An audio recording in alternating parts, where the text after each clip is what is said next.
Halo teman-teman Story Mema, mental sehat. Seperti biasa buat yang baru gabung di sini, selamat karena kalian hidup. Kali ini memang mau nyeritain alur perdidik gemesan yang tentunya requestan Balsemers lagi. Judulnya Agent Schoolgirl yang rilis tahun 2015 lalu nih men. Tapi siapa ya yang request nih film? Komen dong men. Oh iya, buat yang udah subscribe maupun berlangganan, aku padamu. Dan buat yang requestannya belum diturutin, sing sabar yo men, permen. Oke, langsung aja lah ya. Tarik napas dalam-dalam dan bumper dulu.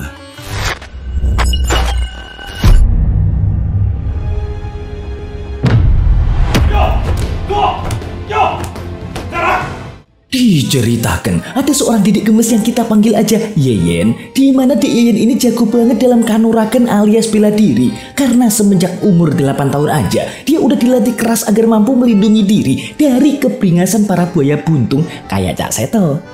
Nah, pas udah gede, dia ditugasin pelatihnya buat jadi agen rahasia dan menyelidiki sebuah kasus bersama dengan seniornya yang udah dianggap kayak kakak sendiri.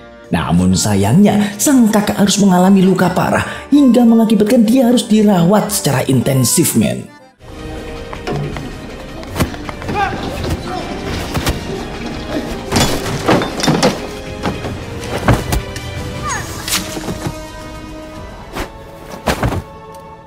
Beberapa hari kemudian, Yeyen kembali ditugasin buat nyelidiki sebuah kasus yang terjadi di sebuah sekolah. Katanya sih, sekolah itu sering banget ngeluarin banyak siswa dan banyak masalah. Tapi sampai saat ini belum diketahui masalahnya itu apa. Makanya Yeyen disuruh buat nyamar jadi siswi di sana demi mengungkap kasus tersebut. Dan sebagai imbalannya, Yeyen diperbolehkan menjenguk kakak angkatnya. Soalnya emang udah lama dia nggak ketemu dan dibolehin ngejenguk kakaknya itu. Ngedengar hal tersebut, tentu aja Yeyen pun langsung menyetujuinya. 学生的背景很复杂，这是一所私立的职业学校，你就可以去见你的巡学长了。 Singkat cerita, Yeyen pun masuk ke sekolah itu sebagai siswi baru dan menjalani hari pertamanya. Dan setelah perkenalan bla bla bla bla bla, Yeyen pun dipersilakan duduk di sebelah murid yang bernama Obleng. Meski awalnya Obleng ini cuek dan sok jual mahal, tapi sebenarnya Obleng ini baik loh men. 安静一下，是一间功能的几种可能性。 Oke, pas istirahat, Yeyen disamperin tuh sama preman sekolah yang kita sebut aja Tonge. Jadi, tanpa basa-basi, Tonge ini bilang kalau dia naksir sama Yeyen. Nah, karena Yeyen ini gak suka sama Tonge dan agak-agak enak gitu, tentu aja dia nolak secara halus dong. Namun bukannya mundur, si Tonge dan gengnya malah maksa Yeyen supaya mau pacaran gitu sama dia. Untung aja saat itu si Obleng datang buat ngebelain Yeyen. Namun tentu aja si Obleng harus berakhir keok babak belur kayak telur karena dikeroyok tuh sama anak buahnya Tonge. Malamnya, Yeyen nyamperin Obleng yang lagi makan di sebuah warung dan langsung traktir dia, men. Hal itu Yeyen lakukan sebagai tanda terima kasih karena Obleng telah ngebelain pas di sekolahan tadi. Nah, dalam momen itu Yeyen nanya, dia bertanya-tanya sebenarnya apa sih masalah yang terjadi di sekolah akhir-akhir ini. Dijelasin itu sama si Obleng, yang mana si kepala sekolah dan sekretarisnya sering ngehukum para murid tanpa alasan yang jelas gitu.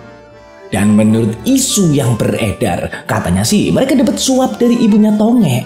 Karena itulah si kepala sekolah dan sekretarisnya jadi nurut sama ibunya Tonge dan tentu aja ngasih hak istimewa tuh ke Tonge. Masalahnya para murid gak bisa ngelawan mereka karena gak punya bukti atas kasus-kasus tersebut.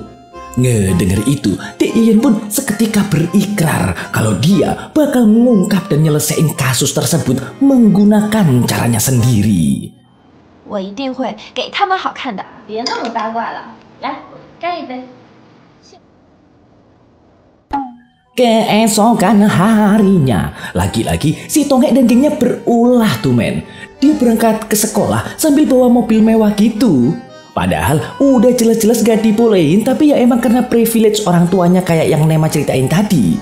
Gak cuman itu, dia juga masih sempet-sempetnya loh ngerayu-ngerayu Dek Yayan lagi biar mau jadi pacarnya. Awalnya sih Dek Yayan berlagak seakan tertarik gitu. Tapi begitu si Tongek ini turun dari mobil, Dek Yayan pun langsung mengeluarkan jurus-jurusnya. 让你不老实，这算是我给你的回礼。哎，兄弟，没事吧？拜拜。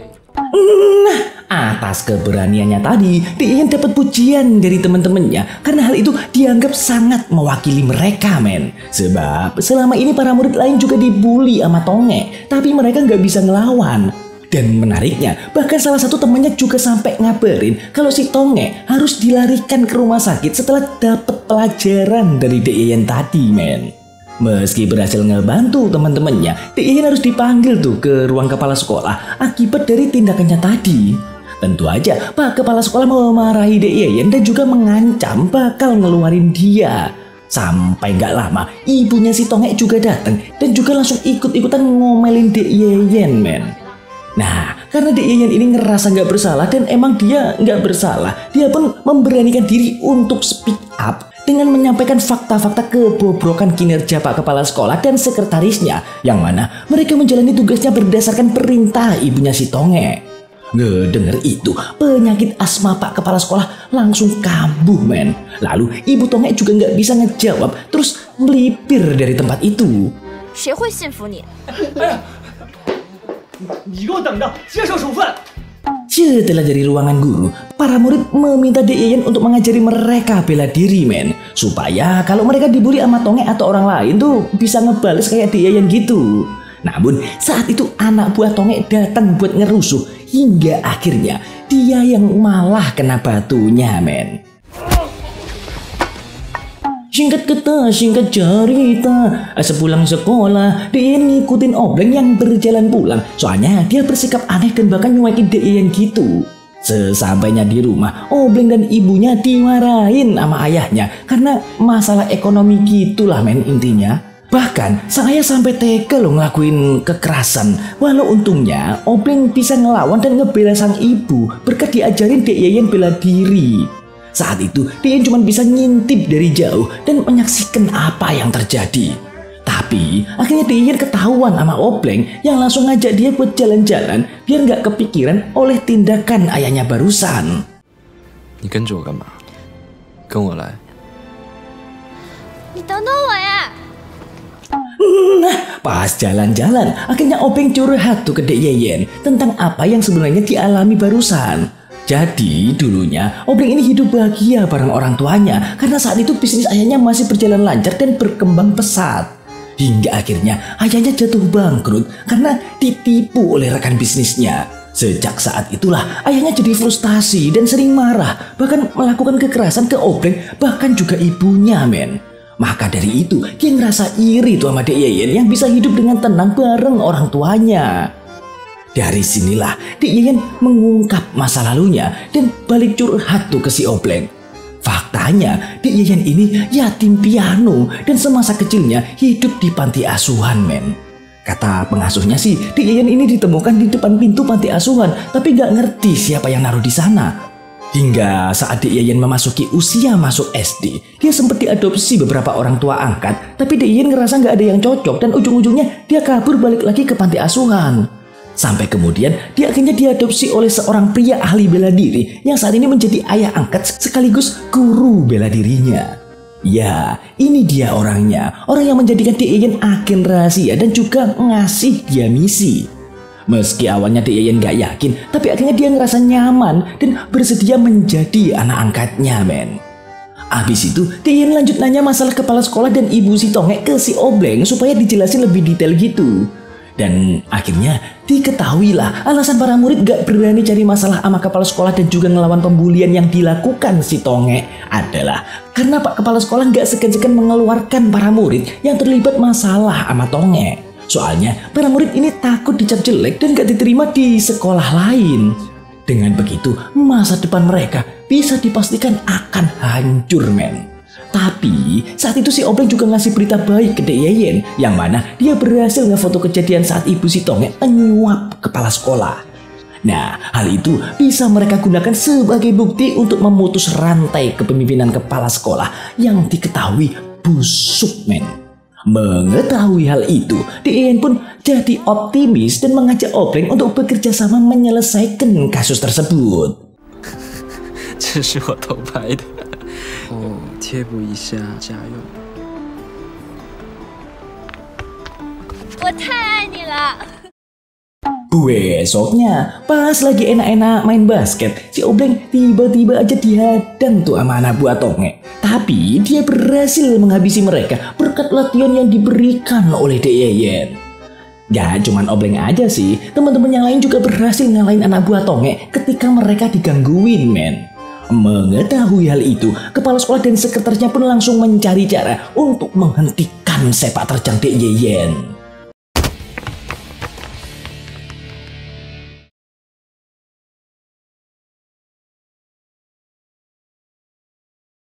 Meski Dek Yeyen udah berhasil memberikan dampak positif ke sekolah, namun kabar buruk pun kembali muncul men. Yang mana kabarnya si Tonge udah sembuh dari lukanya setelah ditendang oleh Dek Yeyen kemarin, dan hari ini dia kembali masuk sekolah.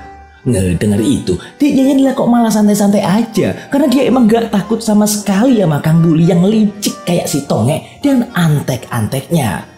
Dan bener aja, pas lagi nyantai di tempat bermain, Dek Yeyen disamperin tuh sama Tonge dan antek-anteknya yang menantangnya tawuran sebagai ajang balas dendam besok sepulang sekolah di lapangan olahraga.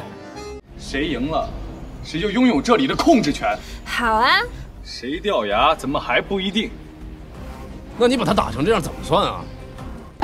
Singkat cerita, besoknya Dek Yeyen datang ke lokasi cuman berdua aja tuh sama si Obleng. Sedangkan si Tonge datang bersama anak buahnya yang bejibun karena nggak mau kalah lagi sama Dek Yeyen. Namun pas Dek Yeyen dan Obleng diremehin dan dikata-katain, semua murid yang menjadi korban bully Tonge pun datang bergabung menjadi tim Dek Yeyen. Hingga akhirnya aksi pergelutan massal pun dilangsungkan.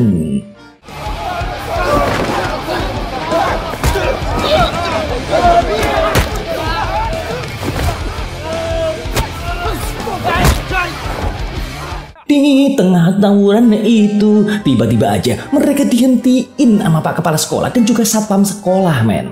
Sampai kemudian Pak Kepala Sekolah mengadakan rapat darurat beserta para murid untuk menyelesaikan kasus ini.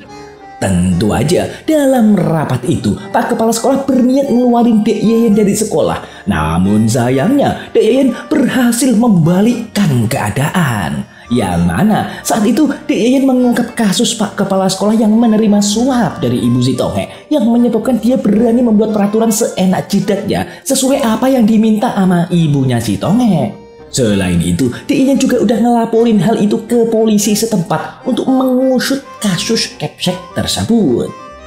Dan bener aja men, seorang penyidik dan 2 polisi pun datang ke sekolah untuk menahan Pak Kepala Sekolah dan menginterogasinya mengenai kasus suap ini. Hingga rapat pun dibubarkan dan para murid dipersilahkan pulang oleh penyidik tersebut.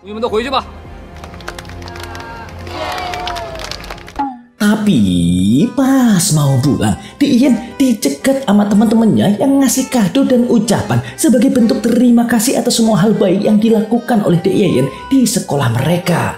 Karena faktanya hari itu juga menjadi hari terakhir bagi Dek Yeyen di sekolah. Sebab misinya udah kelar. Hingga akhirnya mereka pun berpisah dengan bahagia.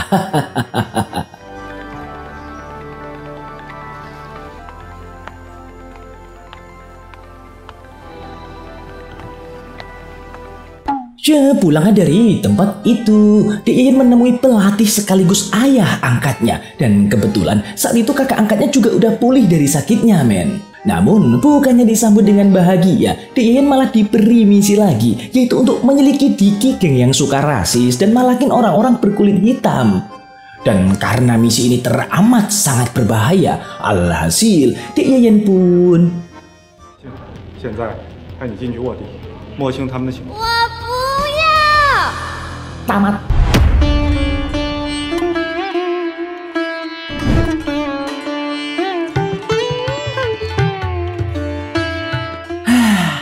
Ending yang mengencurkan. Oke, seperti biasa buat orang jomblo, segera temukan jodohmu karena daging yang terbelah rasanya lebih nikmat dari telapak tanganmu. Dan kalau ada yang request film untuk diulas, bisa kalian tulis di komentar ya. Bye.